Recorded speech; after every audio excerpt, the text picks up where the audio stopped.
আমার 3 ছেলে মেয়ে একসাথে হলে আমাকে কি কি ফেরা দেয় আজকে আপনাদের সাথে শেয়ার করব। আপনাদের ছেলে মেয়ে কি এরকম করে আপনাদের সাথে, তা জানাবেন অবশ্যই কমেন্টের মাধ্যমে। হ্যালো এভরিওয়ান, আসসালামু আলাইকুম, কেমন আছেন সবাই? আশা করি ভালো আছেন। চলে আসলাম নতুন একটা ভিডিও নিয়ে। প্রথমে দেখালাম অনেকগুলো ডাল পুরা রান্নাঘর ছিটে ফেলেছে। যা হোক, এদিকে অনেকগুলা শুকনো বড়ি ছিল ফ্রিজে। আমার মেয়ে সুন্দর করে ফ্রিজ পরিষ্কার করতে এসে সবগুলা বাহির করেছে। এদিকে ছোট্ট ছেলেটা এসে পুরা ঘর ছিটিয়ে দিয়েছে। যা হোক, আমার জন্য কাজ করে রেখেছে।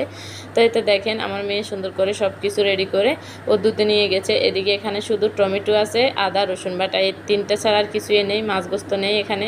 যা হোক, এখানে কিছু কাঁচা সবজি ছিল, ওগুলো একটা চেয়ারের উপরে রেখেছে। তো ওরা দুই ভাই বোনে মিলে কাজ করতেছে। আর আমার ছোট্ট ছেলেটা পুরা ঘর যা ফাটতেছে সব ছিটে মিটে কিনার করতেছে।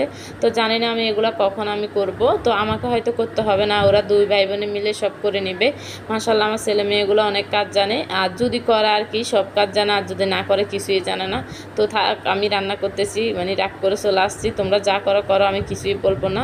তো এদিকে আমি রান্না বান্না কমপ্লিট করলাম। ওইদিকে যে দেখি মাশাআল্লাহ আমার ছেলে মেয়ে এদিকে সুন্দর করে পুরা ঘর গুছিয়ে ফ্রিজ মানে সব ধুয়ে ফ্রিজ আবার গুছাই রাখছে। এদিকে সব বিছনা সব কিছু সুন্দর করে গুছিয়ে রেডি করে, মানে আমার বয় বলতেছে আমি বকা দেবো এই জন্য।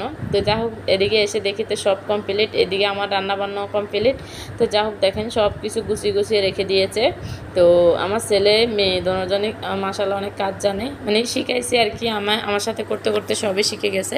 তো যা হোক, তো এদিকে আমি কী করতেছি, আমি এদিকে রান্নাবান্না কমপ্লিট করে ভাত নিয়ে এসে রেখে দিয়েছি এখানে। কারণ প্লাস্টিকের উপরে রাখলে ভাত মানে ফুরে যেতে পারে প্লাস্টিকটা, যেহেতু রাইস কুকার অনেক গরম ছিল। তো এদিকে আমি রান্না করেছি, আগের ভাত ছিল সেগুলো গরম করেছি। এদিকে মুরগির মাংস এগুলো গরম করে নিয়েছি। এদিকে পুঁই শাক দিয়ে আমি মাছ দিয়ে রান্না করেছি।